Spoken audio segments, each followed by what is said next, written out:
Travel first, and boy, have I got something special for you. Chris Coleman is in a ship. Well, it's on a ship, really, on his way to Hawaii, and you're not really on a ship. You're being lied to here. You are in your home. I mean, what's a picture that is nondescript in the background, half a couch, and a smiling face. How do we know that you're on a ship? Right now, you're going to have to take my word for it, unfortunately. I tried to set up on our balcony, which, look, I'll do this, which is behind those curtains, there is a balcony, okay?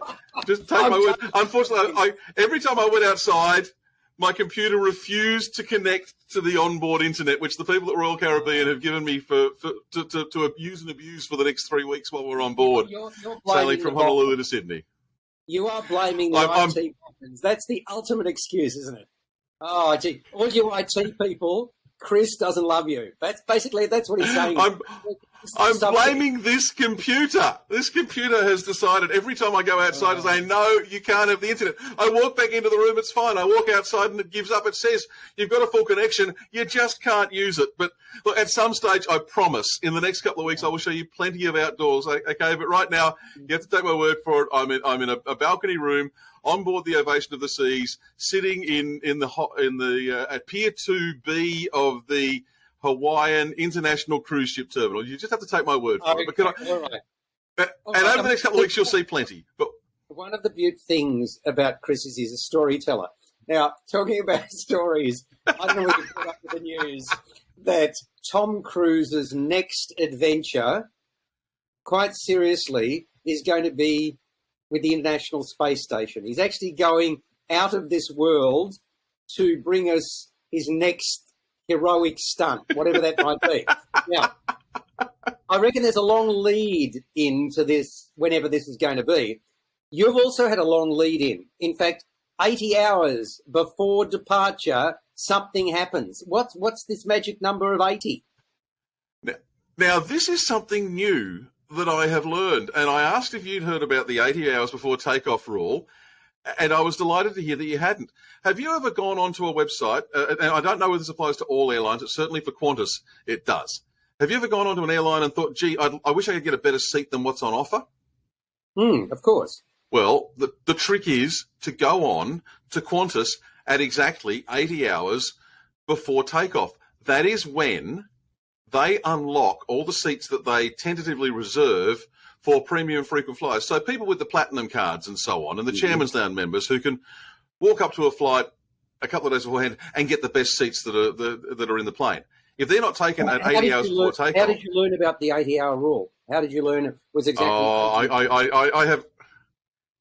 I have a very good source who said, you're going to love this. You're flying overseas. He said, you're leaving at 7 o'clock on Friday night.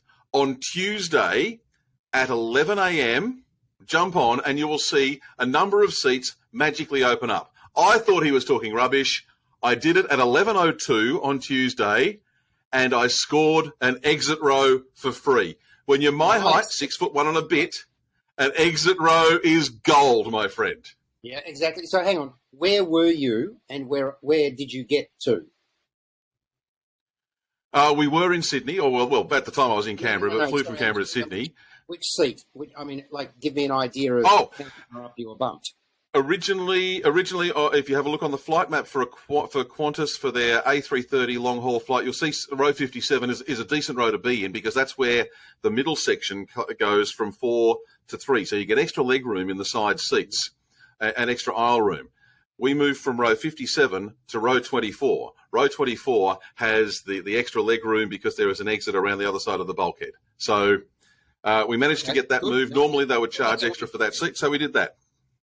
So that's 80 hours. I believe it applies to domestic and international flights exactly 80 hours before you take off. So that was the first one. That was a great start to the holiday.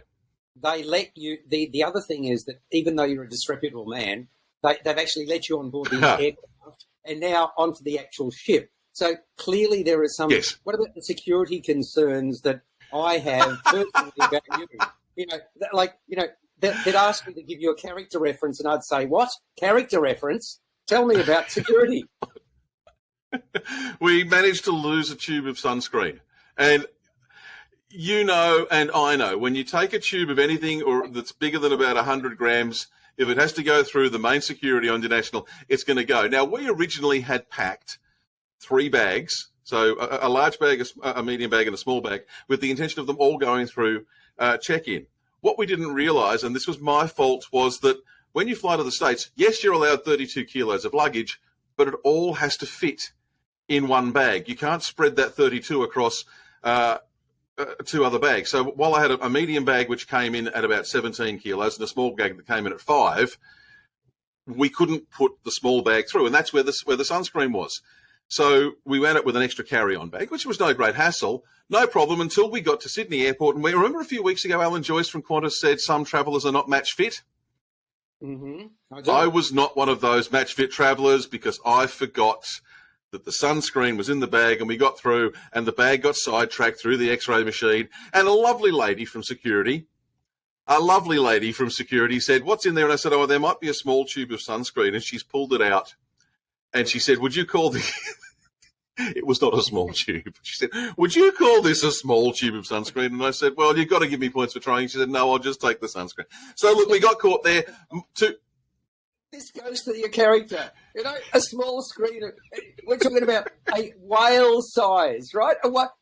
Look, the least you could have done is smear But yourself. we're on board for 3 weeks. Well, hang on. There is a solution. You smear yourself in the sun cream, like double, triple layered sunscreen. You sit in the seat looking forward to seeing Hawaii, and by the time you get there, you know, it will have dissipated and it will work perfectly. There's your solution. Alas. Well, look, you are an ideas man, Alex. I will say that you are definitely an ideas man. But look, there are 2 morals to the story. Check the baggage limits and how many bags it applies to, and double check what's in your bag. Look, it wasn't a huge deal. We bought more sunscreen in Hawaii, so that's all okay. But yeah, we got to Sydney Airport with a bag that was slightly lighter because it had lost a couple 100 grams of sunscreen. So I just want to clarify all of this, though. When you say one bag with the United States, so hang on, you're saying, I thought you could have 2 suitcases. Could you not? You No, can't have not 2 anymore. suitcases. Well, look, it varies. Check with your airline. But every time I've been to the States in the past, it's been 2 suitcases. This time it was 1 suitcase up to 32 kilos. So I could have put half an elephant into my suitcase, okay, and we would have been fine. But because I didn't have a half elephant-sized suitcase and tried to just divide the elephant up into smaller packages, we got done. We had to carry one as an extra carry-on, which was fine. It wasn't a real problem, except that we lost the sunscreen. It did allow extra room for duty-free shopping. Well, actually, this is much ado about nothing. It's a tube of toothpaste, of sunscreen, after all. Okay, so, you did duty-free shopping at Sydney Airport, I presume, yeah? Look, duty-free shopping at Sydney. I've got to say, it's been a while since I've worried about duty-free shopping at Sydney Airport. And can I say, and I think it's much the same across Australia now, is that duty-free shopping these days, it's not really hugely cheap anymore. It's convenient, certainly. Now, you're allowed to bring onto a Royal Caribbean cruise ship, you're allowed to bring on a couple of bottles of wine. My birthday's coming up. I wanted to have a nice bottle of wine to have, so we bought a couple of nice bottles of wine, and we brought them on board. We bought them duty-free on the way through. Could I have bought them for the same price at a bottle shop in Australia? Absolutely, I could have. Is it more convenient to pick it up at the airport so it doesn't count towards your baggage allowance? Again, absolutely. So that's what we did there. But we got that, and then we went down to the American Express Lounge. I don't know whether you've ever used I know you have actually used private lounges at an airport. The American Express Lounge is wonderful. If you've got an Amex card, you can use it. I will say it's not as exclusive. It doesn't feel as exclusive as it used to. I wasn't even aware of that. I mean, I'm a frequent American Express user, but so they've got a special lounge for anybody or specific cards? It varies from card to card. Best advice there is to check with American Express on their website. It will say how many times a year, how many passes a year you get. And is it similar to the lounges? Is it similar to the lounges that you would have with the airlines themselves? Similar in terms of quality? From my experience, it's similar to the Qantas Club Lounge. So there's constantly available hot buffet of food. There are drinks available, alcoholic and non-alcoholic. The best part is that it is quiet, and you can sit away from the madding crowd. They don't make flight announcements, so you've got to be aware of time. Yes. You've got to keep aware of time, and time can pass. but it is certainly more comfortable than being out in the general terminal area. So again, if you've got an Amex card, I want to ask a specific question of you. Because of since COVID, etc., how long do you need to leave before you fly out overseas? I mean, what's the desirable time, and how did that work out? For us, we got to Canberra Airport. So we flew Canberra to Sydney. We actually allowed 6 hours time in case our flight from Canberra had been delayed because there's been a lot going on there. So we'd allowed 6 hours between landing in Sydney and departing internationally. And it went very, very smoothly. They were saying 90 minutes beforehand for people who were coming directly to Sydney Airport. I don't know. I couldn't do that. I wouldn't be able to trust myself for an international flight to turn up at the airport 90 minutes beforehand and go through. But I haven't seen any massive advertising. 6 hours is a long time, Chris, to fill. Okay, you do a bit of duty-free shopping, but, that may take you half an hour. And then what are you doing in the lounge? I mean, you can only eat so much, and you don't want to be a stuffed pig when you hop on board an aircraft either. A lot of people watching, a lot of reading, and in my case, dare I say, actually logging on and finishing off some work that needed to be done before we departed. So there's always things to do, Alex.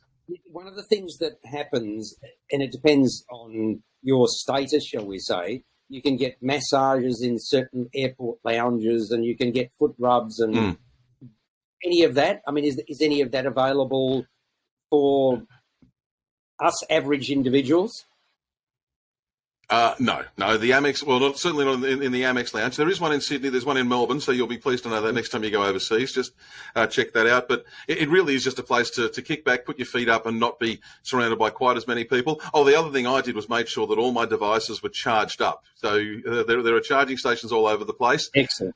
We've used this lounge before. A few of the charger points weren't working around the place. I don't know whether they're reconfiguring things or whether it's just that they've got a little bit old and tired and broken. So that's something else in there. But I will say the bar service and the hospitality was great. Oh, and if you like to get a sugar hit before you get on a plane, they do these really nice jars of jelly lollies, so you can grab those as well. Very good. But Alex, there's plenty more to talk about, which we will do in coming weeks. But the one other thing I will say, the Qantas app is very strange. It is a very strange beast. Even though days out, we had done all the necessary US paperwork, so we'd done our ESTA to get into the US, and we'd done our attestation so that they could look into the character and decide whether they're going to let us in or not, and had supplied our COVID vaccination status. Right up to the time we got on board the plane, the app was still saying, enter your details. Even though I had actually entered them through the app was still saying, can you enter your attestation details and your COVID vaccination status? So somewhere in there are still gremlins, which are worse and probably more annoying, because if you're like me, if you've done a form and then the website says, fill in the form, you start to panic and think that your details haven't gone through. I can tell you the details had gone through. Do you realise what you've done here? You've gone full circle. You've started by knifing the poor IT boffins, and you ended by not only you've dug that knife in so deeply, blood is pouring from their hearts. Chris, it's time for you to go.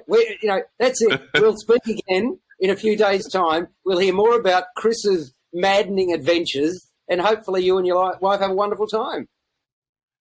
We'll speak to you then, Alex, and I'll try not to annoy too many more IT people by eating their hearts out with a spoon, because it's dull and it'll hurt more. Well, Sir Anthony Hopkins did a pretty good job of that in a movie, and you're just continuing the tradition. Catch you later, Chris.